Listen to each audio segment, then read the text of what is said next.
Good Morning Business, French Tech. Les prix de l'énergie ont fortement augmenté depuis quelques mois, notamment les prix du gaz qui ont flambé de plus de 25% depuis le 1er janvier. On va en parler avec Sylvain Lefaller, cofondateur d'HelloWatt. Bonjour.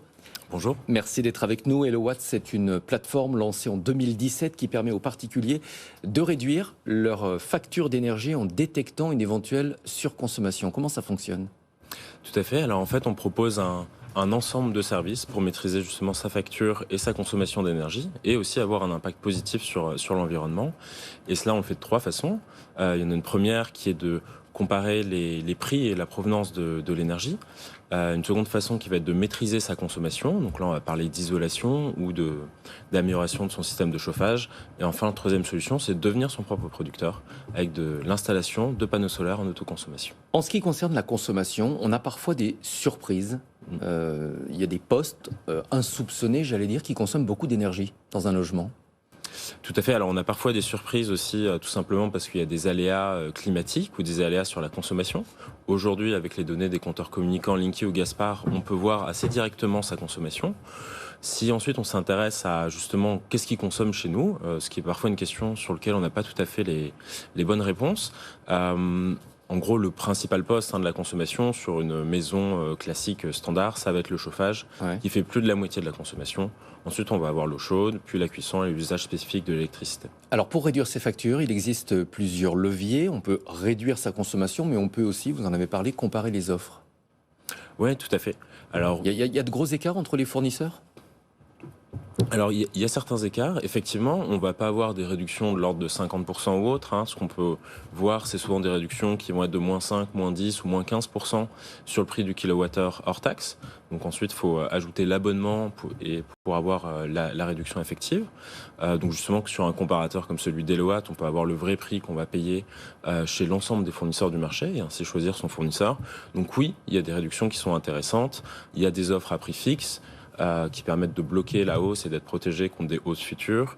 Il y a des offres à prix indexé où on va être toujours en dessous des tarifs réglementés qui servent souvent de référence de EDF en électricité et Engie en gaz. L'ouverture à la concurrence, ça ne s'est pas traduit par une véritable baisse des prix. On a l'impression que s'il y a un impact sur les prix, il est rapidement gommé par les hausses de l'électricité ou des prix du gaz. Alors, du coup, le fait est que déjà aujourd'hui, les autres fournisseurs proposent des offres qui sont à un prix inférieur. Donc ça permet bien, en changeant de fournisseur, de baisser sa facture. Et rappelons-le, c'est quelque chose qui prend uniquement 3 minutes. Ces engagements, c'est purement administratif. Ça se fait complètement en ligne. Ensuite, il y a des hausses effectivement de l'énergie en ce moment et depuis plusieurs années, mais qui sont aussi liées à d'autres questions et d'autres fondamentaux. Typiquement, ça va être... il y a une hausse des taxes, notamment sur l'électricité, pour financer différentes choses, mais aussi le développement des énergies renouvelables. Ouais. Il y a aussi des fondamentaux qui sont qu'une hausse du prix de l'électricité, également pour financer les investissements sur le parc nucléaire historique d'EDF, sur lequel il faut faire des investissements. Les experts nous disent qu'il va falloir s'habituer à ces tarifs de plus en plus élevés et que c'est quelque part inéluctable. Le prix de l'énergie va nécessairement augmenter dans les prochaines années. C'est votre sentiment également ? Alors, aujourd'hui, clairement, la tendance est haussière. Je pense avec d'une part la reprise économique, notamment en Asie, qui tire en fait les prix vers le haut. Il y a un ensemble de facteurs qui font que c'est plutôt haussier.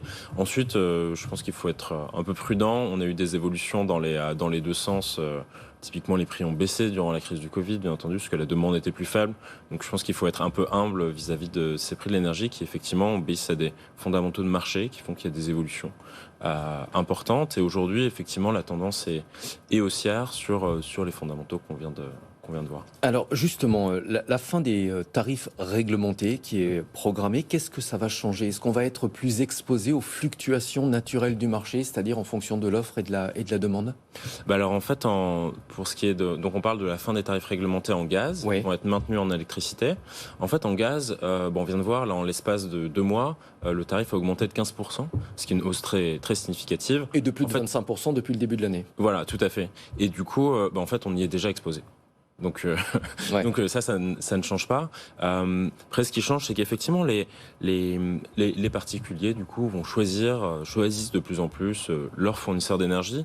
Et au-delà de la question du prix, sur lequel il y a effectivement un débat, Mais enfin, ce qu'on voit en tout cas aujourd'hui sur le marché, c'est que cette concurrence a plutôt fait baisser les prix et elle continue de le faire. On peut prendre un fournisseur qui est moins cher.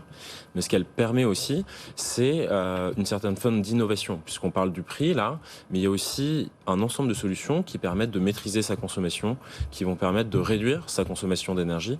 Et c'est peut-être à ça aussi que sert la concurrence. J'aimerais qu'on parle d'Elowatt pour terminer. 160 salariés aujourd'hui, vous avez prévu 150 recrutements. C'est assez important vu la taille de l'entreprise. C'est difficile de recruter actuellement ? Alors quand on recrute beaucoup, c'est toujours, c'est toujours difficile de recruter.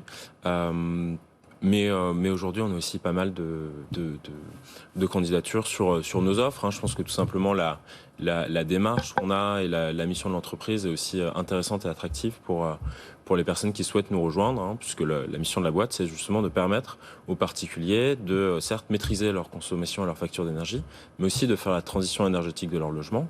Parce qu'une des solutions, justement, face aux hausses, on parle de prix d'énergie croissant et tout ça, ça va être en fait de maîtriser sa consommation. Et pour maîtriser sa consommation d'une façon qui soit pérenne et qui soit durable, il faut jouer sur le principal poste qui est le chauffage. Et donc là, on va parler d'isolation, donc en lien avec les aides de l'État qui rendent ces travaux souvent très rentables, ou aussi de systèmes de chauffage plus performants et écologiques.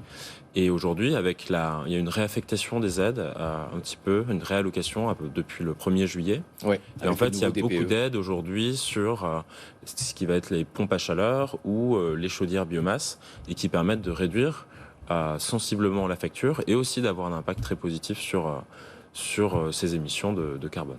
Comment est-ce que se finance Elowatt ? C'est quoi votre business model ?